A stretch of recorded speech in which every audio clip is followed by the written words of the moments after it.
The question in the minds of all Catholics, and indeed the whole world at this very moment, is who is going to be the next Pope? Where will he come from? What kind of cardinal is he? And it gives me great pleasure, brothers and sisters, to belong to the Catholic Church. A church that has shown in the last 2 weeks that it represents a beautiful, credible, and, by God's grace, a powerful sign and symbol to the world of the face of Christianity today.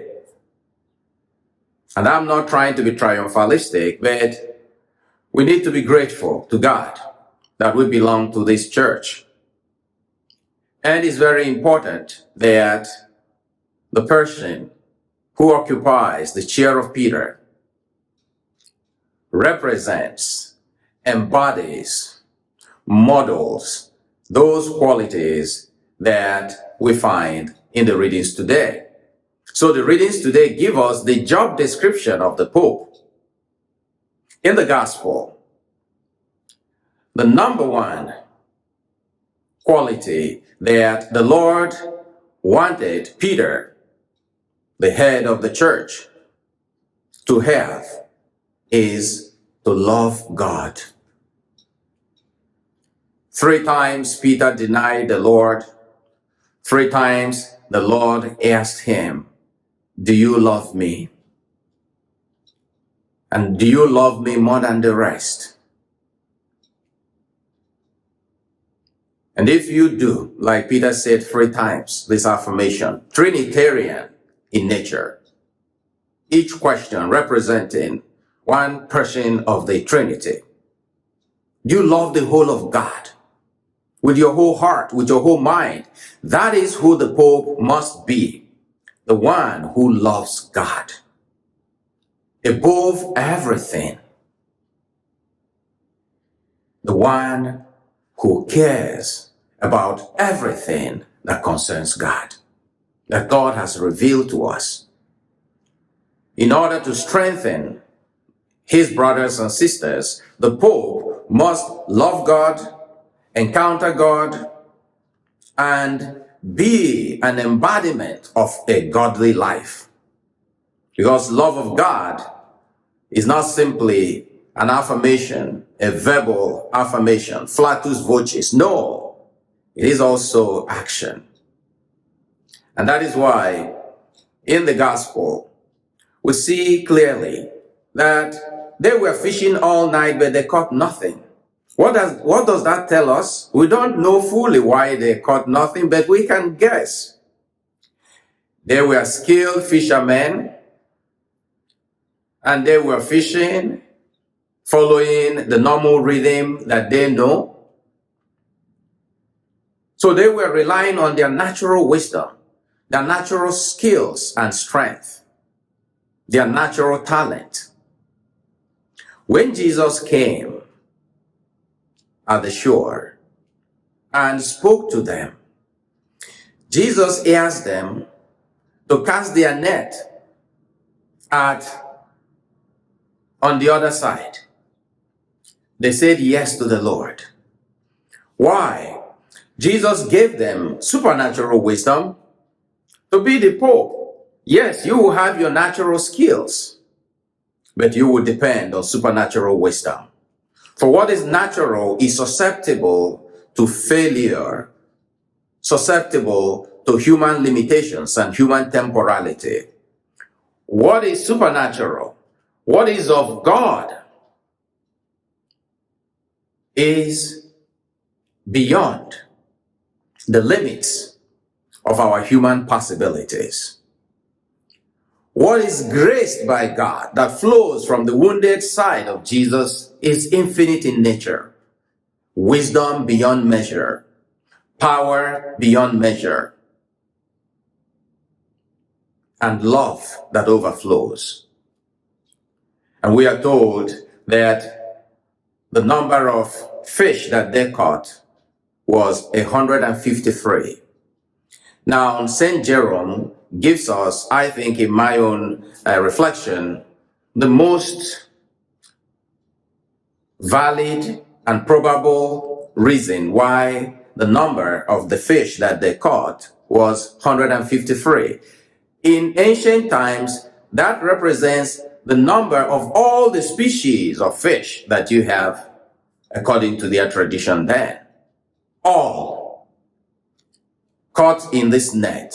For St. Jerome, that signifies that the Church of God represents all humanity, all creation. All of us are welcomed in this church. And that is the role of the Pope, to bring all of us into the net that is the Lord Jesus Christ, that is the church. Abundant catch. That when the Pope trusts in the Lord, embodies divine wisdom, he will bear abundant fruit. And the net, even though it was heavy with this huge number of fish, was unbroken. The unity of the church is an essential quality that the Pope must embody to keep us together in love, to bind us together by the sacred teaching that we have received from God, that God has revealed to us in spite of our natural human wisdom. God gives us supernatural wisdom. God gives us the privilege to know God, to know the essence of God, to know the beauty and qualities of God, to be moved towards God, which ordinarily by our human nature we could not have known. Just like the inner garment of Jesus was not torn on the cross, so also the net today that represents all creation caught in this net of love in the church will be unbroken, will be undivided, will remain one united, marching on to God's kingdom. And in the first reading, we find another quality of the Pope. The apostles were brought before the Sanhedrin. Why? Because they were proclaiming the true faith. They were proclaiming what they believed in. And the Sanhedrin said, we warned you not to preach in his name.